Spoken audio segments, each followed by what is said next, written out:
It's bright here. Yeah? Yahweh, you have a decision to make. What decision? Are you going to leave your creation to its own devices, or are you going to interact with it? I definitely want to interact with it. You didn't even hesitate to answer. So? So, you already know how you intend to interact, don't you? Yeah, I've got a plan. Such a thing is not to be taken lightly, Yahweh. Do you plan to reveal your true nature to your creation? Of course. How will you do that? I'm gonna do it over there. Come, let's take a closer look, shall we?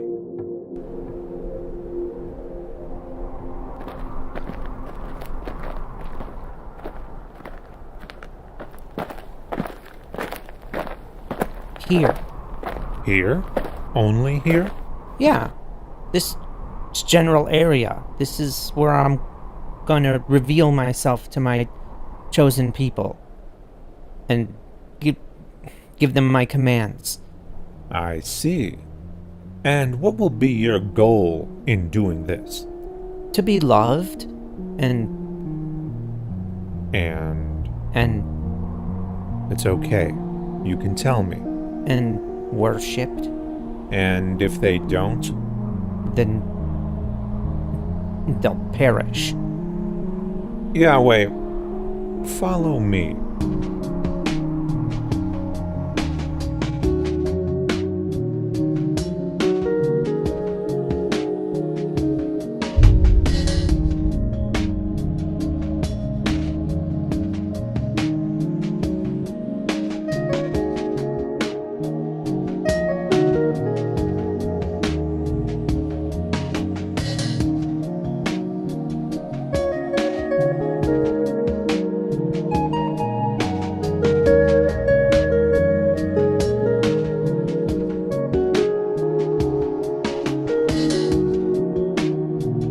This general area, from the Tigris in the east to the Mediterranean in the west, and from Mount Ararat in the north to the Nile in the south, this tiny section of your creation will encompass the entirety of your interactions, recorded within your sacred texts.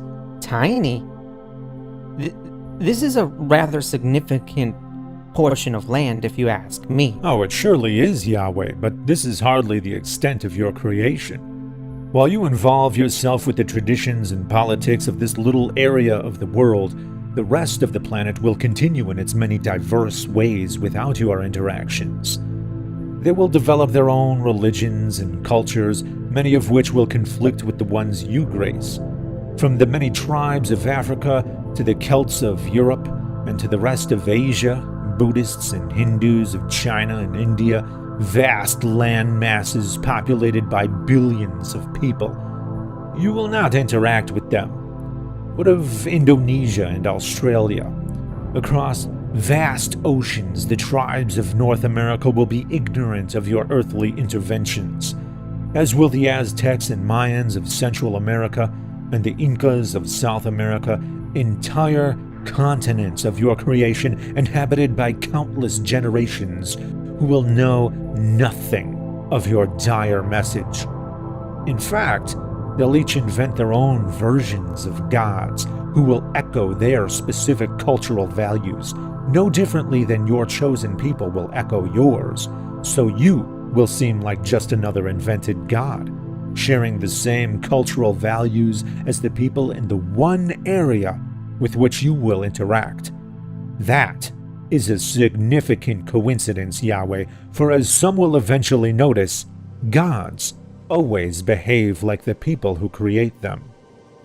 So, you think I should just go around revealing myself to all these civilizations? Go around? No, Yahweh, you're omnipresent, so you're already among them, always. Why remain hidden to those in South America but not to those in the Middle East? Why would mere geography affect an omnipresent God's interaction with his creation? Geography should only affect man-made gods. Given your plan here, I'm beginning to wonder why any human beings should exist beyond the Middle East at all. Come with me, Yahweh. Let's look at the bigger picture. Around half of the people on Earth will eventually develop religions based on your existence, and those religions will violently conflict with each other. Whether they believe the Earth is the place you sent your one and only son to be sacrificed, or that Muhammad was your prophet, or that the Jews are your chosen people, it's all about Earth. But look around. There are other planets here, revolving around this star. And this star, this massive object that's 1.3 million times larger than the Earth, is actually microscopic compared to the rest of the galaxy, which has hundreds of billions of stars, with systems of planets also numbering in the hundreds of billions, of which at least 8.8 billion are Earth-sized and inhabitable zones. Now, we could cross this galaxy if we traveled at light speed for 100,000 years. Yet even this incomprehensibly massive galaxy is microscopic, because there are hundreds of billions of galaxies. Try to wrap your mind around that. There's roughly 7.5 quintillion grains of sand on Earth, in every ocean, beach, and desert combined, yet there's octillions of stars in the universe. You knew that, though, because you're omnipresent, which means you're simultaneously amongst each and every one of those octillions of stars and all their systems of planets. And of all those many worlds, you're going to send your one and only son to a tiny area on one planet. Or have Muhammad convey your message there, or declare that the Jews there are your chosen people. You're going to do everything on that little area of land and have the few primitive bipedal organisms who happen to live there write down conflicting accounts about it on little pieces of parchment, so that it can be shared and fought over with other primitive bipedal organisms on a single world amongst octillions. That will be the extent of your sacred recorded interactions with this massive creation. Tell me, Yahweh, why have you decided to limit yourself this way? Because I wanted it to be a clockwork universe. You see how precise it is? It all runs automatically. If I wanted to do that, then this is how it needs to be. But you're God. Yeah? So? You have unlimited power, so you need the universe to run automatically to what end?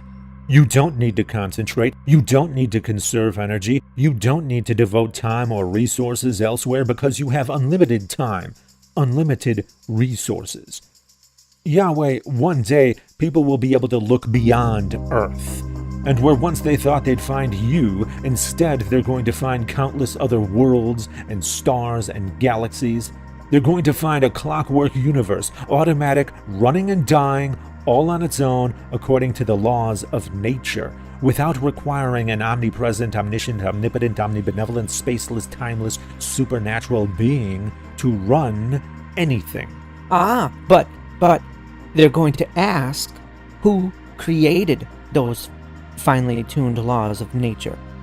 The design of the universe itself will be the evidence of my existence and nature. Will it? The question of fine-tuning will be inevitable, indeed, because each and every unknown that was attributed to your doing will eventually be discovered to be nature's doing. The question itself, however, will lead to an infinite regress. Why would you need to finely tune the laws of nature unless you are being restricted by some other laws beyond your control? And who created the laws that govern the necessity for God to fine-tune the laws of nature? If these laws dictated the nature of your creation, then how could you be called omnipotent? How could you be called God if your creation could only be created in one kind of way? If the laws of nature could only be one kind of way to permit life, and if the universe runs all on its own, then what does it need with a god? Because if that's the case, then you didn't actually design anything. You merely followed a set of instructions. Whose instructions? The presence of an all-powerful God doesn't explain anything at all. In your current state, I'm afraid you are ridiculously superfluous. Okay. Then, what would be a better way to fulfill my plan? I don't think you really want to hear the answer to that. I do. Just tell me. First, treat people equally. Do not have a chosen people and do not rely upon flawed human beings to spread your message, for they will corrupt it to achieve their own ends. Instead, you yourself should convey your message to everyone in your creation equally, with consideration to their unique standards across all 7 continents on Earth and everywhere on every other planet with intelligent life. That way, there could be no misunderstanding or deception regarding your message. Do not attempt to convince or coerce people to love you through rewards or punishments. It's not real love if it's not born of one's own volition. Do not make a clockwork universe. Create a universe that demands your presence and interaction in order to run, so that it will make absolutely no sense unless you are there to run it as an integral cog in the machine.